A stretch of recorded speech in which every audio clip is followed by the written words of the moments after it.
दोस्तों, मैं गौरव शर्मा आपका यूट्यूब चैनल पे फिर से एक बार स्वागत करता हूँ। फ्रेंड्स, जो आज का वीडियो बनाने जा रहा हूँ वो जिस शेयर के ऊपर बनाने जा रहा हूँ उसका नाम है फ्रेंड्स मंगलम ऑर्गेनिक्स, जो बीएससी पे लिस्टेड है। तो इस वीडियो में हम जानेंगे कि क्या मंगलम ऑर्गेनिक्स में आपको इन्वेस्ट करना चाहिए क्या नहीं। और जो राधा कृष्ण दमानी जी हैं, जो आप जानते भी है डी मार्ट के ओनर भी और एक वेल नोन स्टॉक मार्केट के इन्वेस्टर हैं, जिन्होंने अपना करियर ही स्टॉक मार्केट में इन्वेस्ट करके स्टार्ट किया। उसके बाद डी मार्ट की जो एवेन्यू मार्ट करके जाना जाता है, जिसका शेयर लिस्टेड है, तो उसके ओनर भी है वो। उन्होंने 2% स्टेक इस मंगलम ऑर्गेनिक्स में अपनी स्टेक बढ़ा के 2% की है। तो आइए इस कंपनी के बारे में फ्रेंड्स हम जानते हैं और हम ये जानेंगे कि क्या हमें इस कंपनी में इन्वेस्ट करना चाहिए, क्या इस कंपनी में वो दम है या वो बात है कि हम भी इसमें इन्वेस्ट कर सकते हैं। तो वीडियो को एंड तक देखिए फ्रेंड्स, वीडियो में बने रहे, आपको बहुत सी वैल्यूएबल इंफॉर्मेशन मिलेगी जो आपको काम आएगी अपने इन्वेस्टमेंट डिसीजन लेने में। तो फ्रेंड्स, सबसे पहले हम ये जानते हैं कि जो मंगलम ऑर्गेनिक्स है फ्रेंड, वो कब इस्टेब्लिश्ड हुई और कब वो अपनी एक्टिविटी उसने स्टार्ट की। तो सबसे पहले जो मंगलम ऑर्गेनिक्स है फ्रेंड्स, उनकी जो कामकाज जो स्टार्ट हुआ था, ऐसे तो बहुत पहले ही हो चुका था 1949 के आसपास, बट कंपनी जो थी फ्रेंड वो लिस्टेड हुई थी स्टॉक मार्केट में। वो 1992 में स्टॉक मार्केट में लिस्ट हुई थी। एंड जब लिस्ट हुई तो उससे पहले एलाइड कॉलेज प्राइवेट लिमिटेड करके नाम था। फिर उसके बाद एक से दो बार नाम और चेंज हुआ। फिर लास्ट में 2013 में मंगलम ऑर्गेनिक्स लिमिटेड करके कंपनी की नाम रखा गया। एंड उसके बाद जो कंपनी की एक्टिविटी स्टार्ट हुई। तो ये था फ्रेंड्स कंपनी के बारे में। जो अब हम ये जानेंगे कि कंपनी क्या प्रोडक्ट्स में डील करती है, क्या क्या प्रोडक्ट्स में कंपनी डील करती है, एंड वो प्रोडक्ट्स का क्या मार्केट में आने टाइम में रिक्वायरमेंट्स है और कंपनी कैसे अपने आप को ग्रोथ पाथ पे ले जा सकती है आने वाले टाइम में अपनी प्रोडक्ट्स के बदौलत। तो सबसे पहले फ्रेंड्स हम ये जानते हैं जो कंपनी है वो केमिकल्स बनाती है। बेसिकली केमिकल्स बनाती जो अलग अलग कंपनियों की रिक्वायरमेंट रहती है। जैसे जो केमिकल्स पेंट कंपनी में रिक्वायर्ड रहती है, टायर कंपनी को रिक्वायर्ड रहती है, रबर कंपनी को रिक्वायर्ड रहती है, च्युइंगम जो बनाती है उस कंपनी को रिक्वायर्ड रहती है, और जो प्रिंटिंग इंक बनाती है उस कंपनी को भी उस केमिकल्स की रिक्वायरमेंट रहती है। तो कुल मिला के फ्रेंड्स मंगलम ऑर्गेनिक्स वो सब केमिकल्स बनाती है जो tyre company, paint company, rubber company, chewing gum company, printing ink companies और ये सब कंपनीज को रिक्वायरमेंट रहती है। और इनका एक मेन प्रोडक्ट भी है जो है कपूर, जो रिलीजियस यूज में भी आता है और फ्रेंड्स हेल्थ केयर में भी बहुत ज़्यादा यूज में आता है, हेल्थ केयर प्रोडक्ट्स में भी और हाइजीन के लिए भी बहुत ज़्यादा यूज में आता है। तो ये कुछ उनके प्रोडक्ट्स है। तो हमने जाना कि हाँ प्रोडक्ट्स भी हमने देख लिया। और बेसिकली अगर आप देखोगे तो हर सेगमेंट को मोटा मोटी कवर करके रखा उन्होंने। टायर सेगमेंट को कवर करके रखा। अगर आप समझ लीजिए friends, motor industries, vehicle industries में तेजी आती तो फायदा इस कंपनी को भी होगा, बिकॉज वो केमिकल बनाती जो टायर कंपनीज को रिक्वायर्ड है। रबर इंडस्ट्रीज में आती तेजी तो इस कंपनी को तब भी फायदा होगा। फिर उसके बाद है प्रिंटिंग इंक हुआ, फिर उसके बाद च्युइंगम्स, फिर पेंटिंग कंपनीज हुई। तो अब ये कुछ कंपनियां हैं जहां इनका प्रोडक्ट जाता है, वो केमिकल जाता है। अब सबसे इंपॉर्टेंट है कंपनी की जो सेल्स नेटवर्क है वो कहाँ कहाँ फैली हुई है।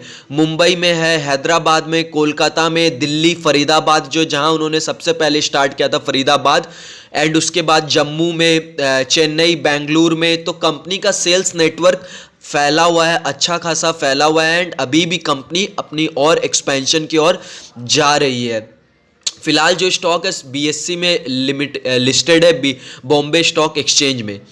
अब हम जानते हैं कि कंपनी के कौन कौन से क्लाइंट है, दिग्गज क्लाइंट है, जिसमें एशियन पेंट है, नेरोलैक है, बर्जर पेंट है, डाबर, इमामी, हिमालय, और फिर उसके बाद जो स्पेडलाइट एंड एचबी फुलर एंड ऐसे करके बहुत से। अब रिटेल ऑपरेशंस में डी मार्ट इनका प्रोडक्ट लेता है, रिलायंस लेता है, स्पेंसर लेता है, अमेजन लेता है। जो कपूर इनका कपूर आता है उससे बहुत से और भी अदर प्रोडक्ट्स बनते हैं फ्रेंड्स, जैसे रूम फ्रेशनर हुआ, एयर प्यूरीफायर हुआ, एंड वॉशरूम में यूज़ करने के लिए हुआ। तो ऐसे बहुत से प्रोडक्ट्स यूज़ में आते हैं रिटेल सेक्टर में, जो मंगलम ब्रांड से भी जाना जाता है फ्रेंड्स।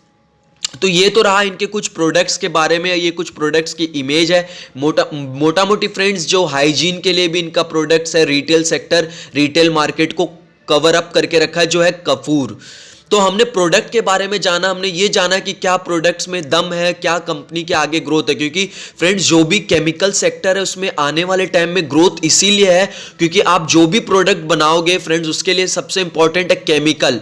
जो केमिकल है वो सबसे ज़्यादा इंपॉर्टेंट है, चाहे आप टायर भी बनाना है, चाहे कपूर बनाना है, चाहे आपको पेंटिंग कंपनीज को कुछ अपनी पेंट कंपनीज को अपने प्रोडक्ट बनाने, तो उसमें भी केमिकल की रिक्वायरमेंट रहेगी। तो केमिकल इंडस्ट्रीज एक इंपॉर्टेंट रोल प्ले करेगा और आने वाले टाइम में जैसे जैसे इंडिया की ग्रोथ और बढ़ेगी, ग्रोथ बिल्डअप होगी, वैसे वैसे नई केमिकल्स की भी रिक्वायरमेंट रहेगी और जो एग्जिस्टिंग प्रोडक्ट्स है उसको भी बढ़ावा देने के लिए केमिकल की बहुत ज़्यादा ज़रूरी रहेगी। तो केमिकल इंडस्ट्री एक इंपॉर्टेंट रोल प्ले करेगा। अगर आप देखोगे आपके डे टू डे एक्टिविटीज़ में, चाहे वो सोप हो, चाहे वो परफ्यूम हो, चाहे वो और भी कोई रूम फ्रेशनर्स हो या अदर कुछ भी चीज़ हो, आप देखोगे इसमें केमिकल की रिक्वायरमेंट रहती है और वो केमिकल द्वारा ही बनता है फ्रेंड्स।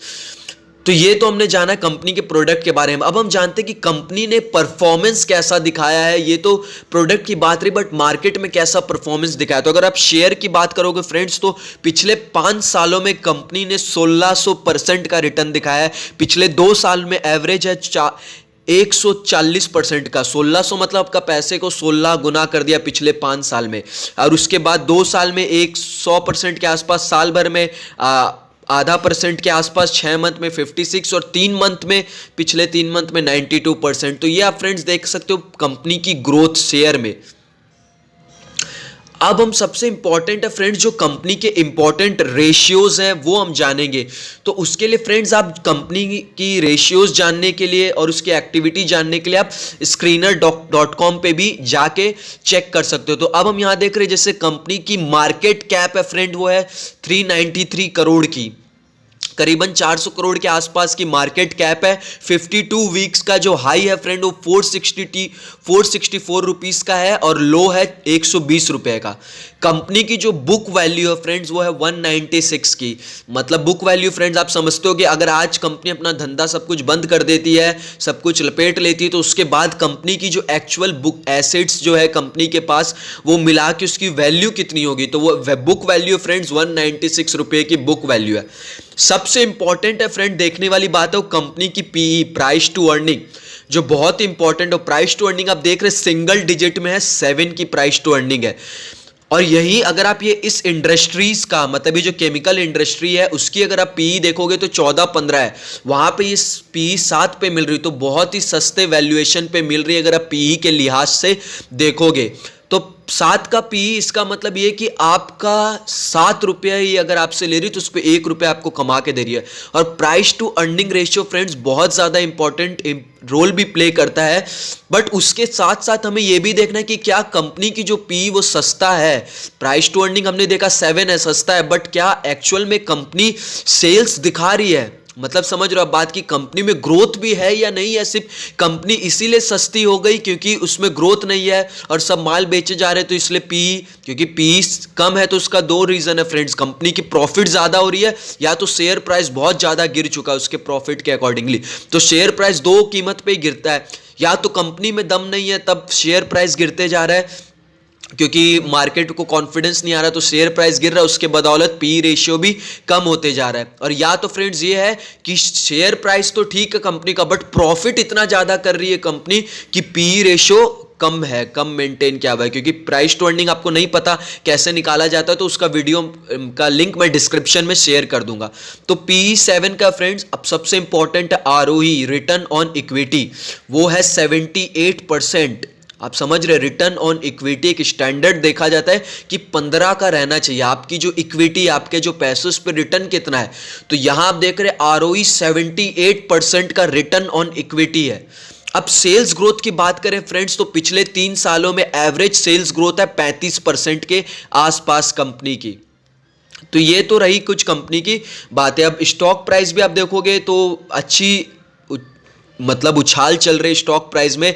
आज कोरोना वायरस के टाइम भी जहां बहुत सी कंपनियों के शेयर प्राइस 30%, 20%, 40% तक टूटे हुए, वहां ये मंगलम ऑर्गेनिक्स अपने काम काज भी, अगर आप Q4 का रिजल्ट भी देखोगे तो वो भी इनका बढ़िया रहा और शेयर प्राइस में भी मतलब गिरावट नहीं देखने मिली। तो इससे ये पता चलता है फ्रेंड्स, क्योंकि जो टफ टाइम पे भी जो कंपनी खड़ी रहती है और जो कंपनी परफॉर्मेंस दिखाती है तो उसका मतलब इस कंपनी में कुछ बात है, कंपनी में कुछ दम है फ्रेंड्स।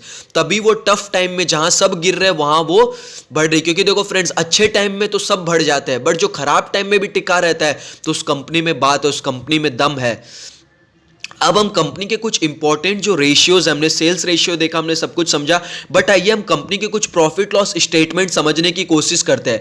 मार्च 2008 में फ्रेंड्स कंपनी की सेल थी 78 करोड़।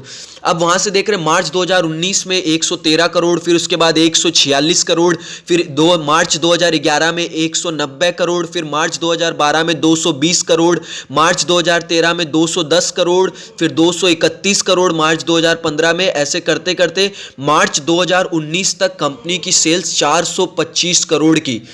तो मतलब कंपनी ने सफर शुरू किया 2008 का अगर मैं रिजल्ट लेता हूं, 2008 में 78 करोड़ था और आज 2019 करीबन 10 साल में 425 करोड़ तक सेल पहुंचा दिया कंपनी। तो हम देख रहे कंपनी लगातार सेल्स में ग्रोथ ला रही है।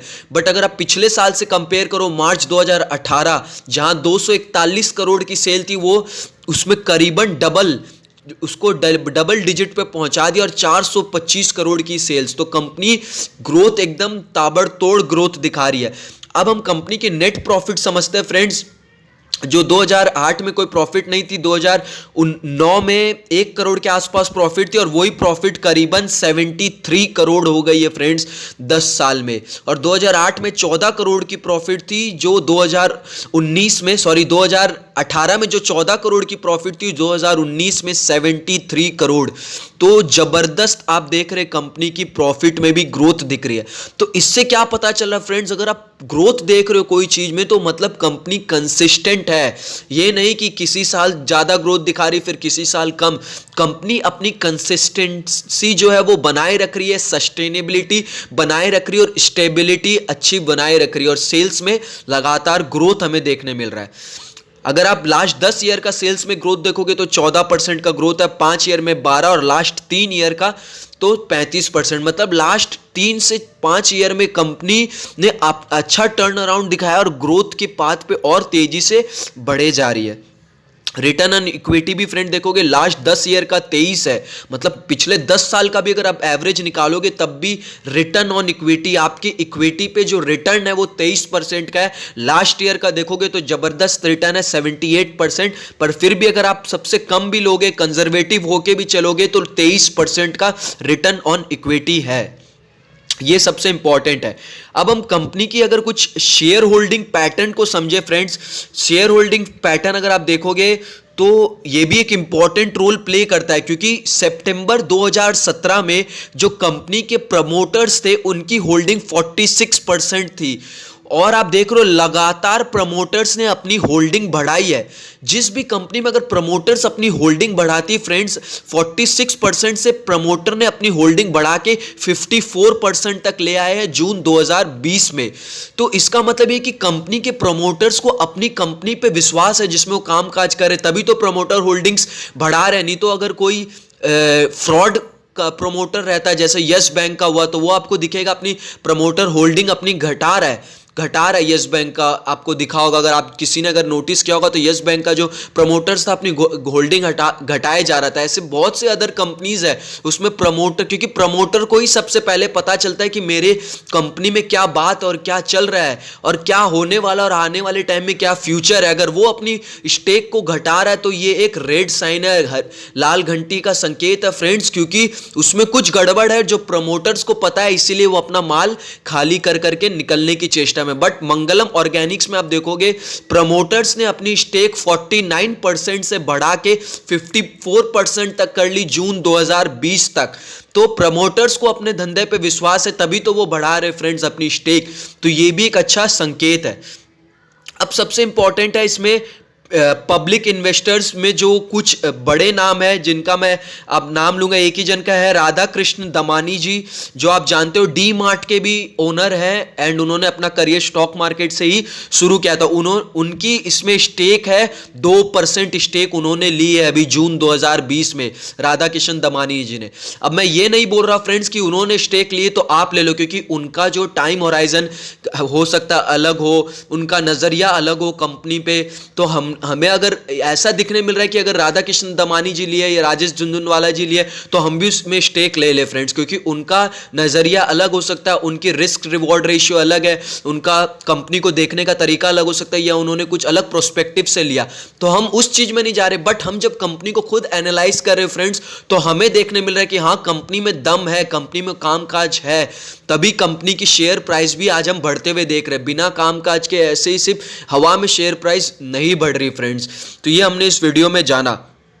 अब सबसे इंपॉर्टेंट रेशियो भी अगर हम समझ लेते हैं वो ये है कंपनी की इंटरेस्ट कवरेज रेशियो जो है फ्रेंड्स। अगर आपको नहीं पता कैसे निकाला जाए तो उसका लिंक भी मैं डिस्क्रिप्शन में शेयर कर दूंगा। 28 का कंपनी का इंटरेस्ट कवरेज रेशियो है, मतलब कंपनी जो करेंटली इंटरेस्ट पे कर रही है वो उससे 28 गुना ज्यादा, मतलब कंपनी 28 गुना ज़्यादा अर्न कर रही है। तो ये भी एक अच्छा साइन है। अब कंपनी का अगर आप डेट देखोगे तो वर्चुअली कंपनी डेट फ्री है, कंपनी के ऊपर उतना ज़्यादा डेट का बर्डन नहीं है। ये भी एक अच्छी बात है, क्योंकि कम डेट वाली या जीरो डेट वाली कंपनी के पास आने वाले टाइम में अपने आप को एक्सपैंड करने के लिए, एक्सपेंशन के लिए बहुत ज़्यादा रूम रहता है, बहुत स्पेस रहता है, क्योंकि वो और कर्ज अगर चाहिए तो बाजार से ले सकती है। बट जो कंपनी पहले से डेट में है तो उन्हें कर्ज मिलना मुश्किल रहता है, बिकॉज वो पहले ही डेट के बर्डन पे रहते हैं फ्रेंड्स। तो ये वीडियो को मैं यही वाइंड अप करूंगा, बट आप अपने रिसर्च करके, और आप अगर आपको स्टॉक में इन्वेस्ट करना है तो रिसर्च करके आप कर सकते हो। मैं तो बोलूंगा अगर आपको यहां पे कंपनी में और